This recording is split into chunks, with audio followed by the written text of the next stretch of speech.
Hello दोस्तों, नमस्कार। मैं आरके मीना आपके अपने YouTube channel RKM take info पर एक और महत्वपूर्ण जानकारी में आप सभी साथियों का तहे दिल से हार्दिक स्वागत करता हूं। दोस्तों, इस वीडियो में बात करने वाले हैं राज्य सरकार में हाल ही जो भी नवनियुक्त कर्मचारी है उनको IFMS 3.0 के माध्यम से एम्प्लॉय आईडी बनवानी होती है। तो एम्प्लॉय आईडी कैसे बनवानी होगी, क्योंकि साथियों जब तक आपकी एम्प्लॉय आईडी नहीं बनेगी तब तक आपकी सैलरी भी नहीं बनेगी। तो जो भी नए कर्मचारी है, अभी हाल ही में आप विभिन्न विभागों में चयनित हुए, चाहे वह चतुर्श्रेणी कर्मचारी के हो, और सबसे ज्यादा साथियों चतुर्श्रेणी कर्मचारी की भर्ती के अभ्यर्थियों ने अभी कार्य ग्रहण किया है। उसी प्रकार अध्यापक भर्ती के, पुस्तकालय अध्यक्ष ग्रेड 3 भर्ती के हैं। इस प्रकार साथियों राज्य सरकार के विभिन्न विभागों में जो नवनियुक्त कर्मचारी है उनको एम्प्लॉय आईडी कैसे बनानी होगी और उसका क्या प्रोसेस होता है, कौन कौन से डॉक्यूमेंट चाहिए होंगे। जब तक आपकी एम्प्लॉय आईडी नहीं बनेगी तब तक आपकी सैलरी भी नहीं बनेगी। साथ ही नए कर्मचारियों के लिए अपना सर्विस रिकॉर्ड के लिए सर्विस बुक भी बनानी होती है। तो साथियों एम्प्लॉय आईडी और सर्विस बुक कैसे और किस प्रकार से बनाई जाती है, संपूर्ण जानकारी इस वीडियो में दी जाएगी, इसलिए वीडियो को पूरा अंत तक देखें। और जो साथी पहली बार हमारे YouTube channel RKM take info को देख रहे हैं, इसी प्रकार की महत्वपूर्ण जानकारियों के साथ ही राजस्थान सरकार की समस्त भर्तियों की महत्वपूर्ण सटीक जानकारी हमारे YouTube channel RKM take info पर आपको उपलब्ध कराई जाती है। इसलिए यूट्यूब चैनल को सब्सक्राइब करके बेल आइकन प्रेस कर ले। चलो शुरू करते हैं दोस्तों इस वीडियो को। तो साथियों राजस्थान सरकार की, चाहे आप किसी भी डिपार्टमेंट में अभी हाल ही में नवनियुक्त कर्मचारी हो, नई ज्वाइनिंग करने वाले अभ्यर्थियों को सबसे पहले अपने एम्प्लॉय आईडी बनानी होती है। पहले साथियों SIPF डिपार्टमेंट को ऑफलाइन लेटर भेजा जाता था, वहां से आपकी एम्प्लॉय आईडी क्रिएट होती थी। अब साथियों इसमें ऑनलाइन कर दिया गया है। तो आपके साथियों कार्यालय का DDO होता है, DDO के SSO आईडी के माध्यम से IFMS 3.0 पोर्टल के माध्यम से अब नए नियुक्त कर्मचारियों की एम्प्लॉय आईडी बनाई जाती है। एम्प्लॉय आईडी में साथियों सबसे पहले एड्रेस डिटेल होती है, फैमिली डिटेल होती है, पर्सनल डिटेल होती है, सर्विस डिटेल होती है और लास्ट में बैंक डिटेल होती है। ये सारा विवरण साथियों एम्प्लॉय आईडी बनाते समय डालना होता है और ये सारा विवरण आपको अपना DDO को उपलब्ध कराना होगा, तब जाके आपकी एम्प्लॉय आईडी बनेगी। तो हाल ही में नवचयनित अभ्यर्थी जिन्होंने कार्य ग्रहण कर लिया है, तो संबंधित विभाग द्वारा आपकी एम्प्लॉय आईडी बनी या नहीं बनी, एक बार कमेंट करके जरूर बताएं। साथियों प्रोसेस चाहे कोई सा भी डिपार्टमेंट हो, सभी में सेम होता है, लेकिन हाल ही में साथियों माध्यमिक शिक्षा विभाग बीकानेर के द्वारा समस्त आहरण वितरण अधिकारी यानी साथियों जो DDO होता है उनको निर्देशित किया गया है कि नवनियुक्त और नवचयनित कार्मिकों को IFMS 3.0 पर आईडी को अप्रूव करने के संबंध में यानी साथियों सभी DDO को माध्यमिक शिक्षा विभाग बीकानेर के द्वारा ये लेटर जारी किया गया है। इसमें उपरोक्त विषयांतर्गत विभाग में नवनियुक्त कर्मचारियों के वेतन आहरण से पहले उनकी IFMS 3.0 पर आईडी अप्रूव करने के लिए संबंधित विद्यालय कार्यालय द्वारा रिक्वेस्ट आईडी जनरेट की जाकर विभाग अध्यक्ष निदेशालय को ऑनलाइन रिक्वेस्ट भिजवाई जाती है, जिसका निदेशालय स्तर पर उसी दिन निस्तारण कर दिया जाता है। इस संबंध में कार्य को सुचारू रूप से संचालन हेतु दिशा निर्देश जारी किए गए हैं।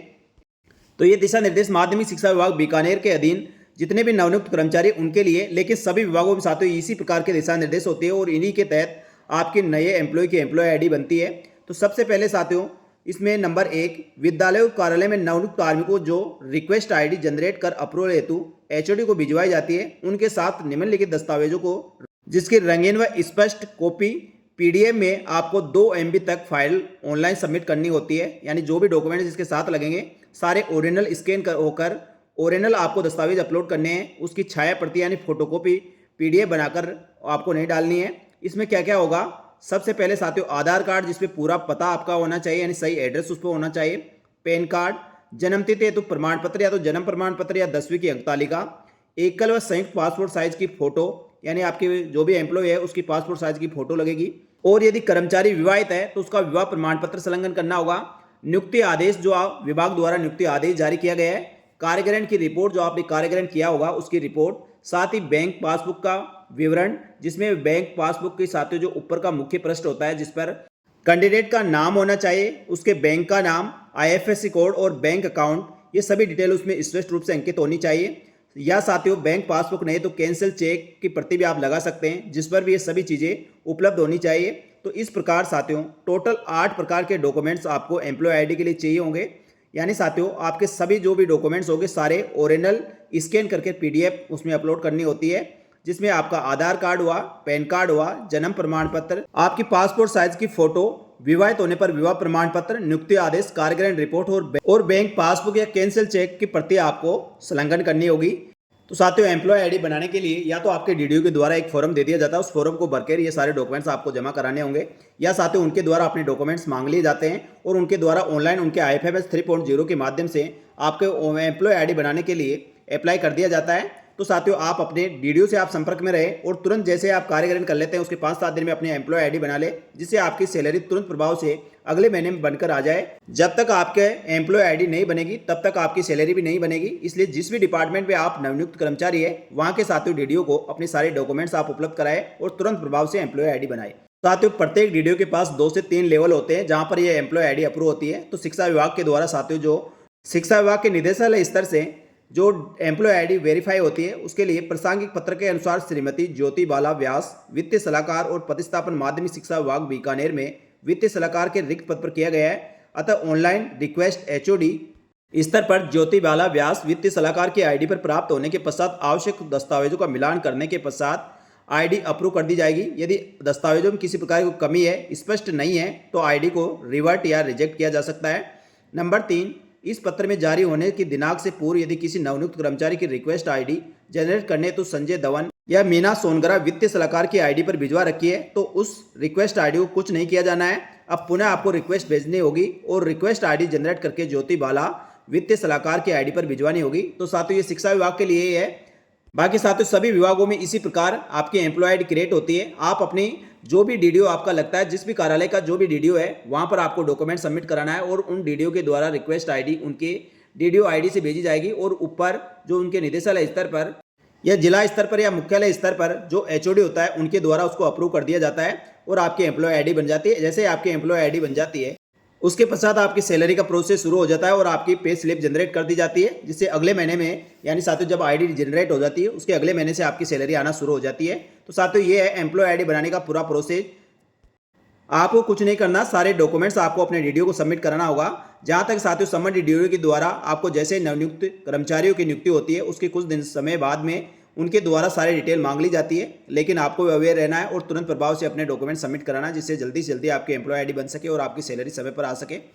यहाँ तक जो जानकारी दी वो आपको अच्छी लगी तो यार वीडियो को लाइक जरूर करें और चैनल को सब्सक्राइब कर ले। इसके बाद बात करें साथियों अभ्यर्थी जो भी नवनियुक्त कर्मचारी है उनको अपनी एसएसओ आईडी बनानी होगी। पहले आपकी सिटीजन एसएसओ आईडी होगी, अब आपको गवर्नमेंट एसएसओ आईडी बनानी है या गवर्नमेंट ईमेल आईडी बनानी है। तो सर्विस बुक और एसएसओ आईडी किस प्रकार से बनाई जाती है, ईमेल आईडी कैसे बनवानी होती है, इसके लिए साथियों सेपरेट वीडियो हमारे YouTube channel RKM take info पर डाला हुआ है। तो आप साथियों इसमें प्लेलिस्ट में आप चेक कर सकते हैं। आपको सर्विस बुक कैसे बनानी होती है, सर्विस बुक क्या होती है, पूरा वीडियो आपको इस पर मिल जाएगा। तो इस वीडियो को आप देखें। सर्विस बुक से संबंधित संपूर्ण जानकारी इसमें बताई गई है। सर्विस बुक क्या होती है, इसमें क्या क्या एंट्रियां होती है और सर्विस बुक क्यों बनाई जाती है, कहां से आपको सर्विस बुक लेनी है, संपूर्ण जानकारी इसमें मिल जाएगी। इसी प्रकार साथियों कोई भी कर्मचारी आप जो पहले आपकी सिटीजन एसएसओ आईडी थी उसको अब गवर्नमेंट एसएसओ आईडी में कन्वर्ट कराना है तो गवर्नमेंट एसएसओ आईडी कैसे बनती है, सिटीजन एसएसओ आईडी को गवर्नमेंट एसएसओ आईडी में कैसे कन्वर्ट करना होगा, उसके लिए नवनियुक्त कर्मचारी इस वीडियो को देख सकते हैं। और सभी कर्मचारियों को अपनी गवर्नमेंट ईमेल आईडी बनानी होती है। तो गवर्नमेंट ईमेल आईडी कैसे बनानी है उसके लिए साथियों ऊपर वाला ये वीडियो देख सकते हैं। तो इसमें साथियों आपको सर्विस बुक कैसे बनानी है, ईमेल आईडी कैसे क्रिएट करनी है और सिटीजन को गवर्नमेंट एसएसओ आईडी में कैसे कन्वर्ट करवाना है, संपूर्ण जानकारी हमारे यूट्यूब चैनल पर मिल जाएगी। तो साथियों इन वीडियो को जरूर देख ले और आपको पूरी सहायता होगी। और किसी प्रकार कोई भी डाउट हो तो आप कमेंट करके पूछे, आपके सभी सवालों का जवाब देने का प्रयास किया जाएगा और आपकी जो भी समस्या होगी उसका समाधान किया जाएगा। तो इसी प्रकार की महत्वपूर्ण जानकारी के साथ ही राजस्थान सरकार की समस्त भर्तियों की महत्वपूर्ण सटीक जानकारी के लिए हमारे YouTube channel RKM take info को सब्सक्राइब करके बेल आइकन प्रेस कर ले। साथ ही हमारे टेलीग्राम चैनल को ज्वाइन कर ले, जिससे भर्तियों की महत्वपूर्ण सटीक जानकारी इसी प्रकार मिलती रहे। इस वीडियो में इतना ही। इसी प्रकार की महत्वपूर्ण जानकारी के साथ ही राजस्थान सरकार की एक और भर्ती की महत्वपूर्ण सटीक जानकारी लेकर नए वीडियो में उपस्थित होंगे। तब तक के लिए आप सभी का धन्यवाद। जय हिंद, जय भारत।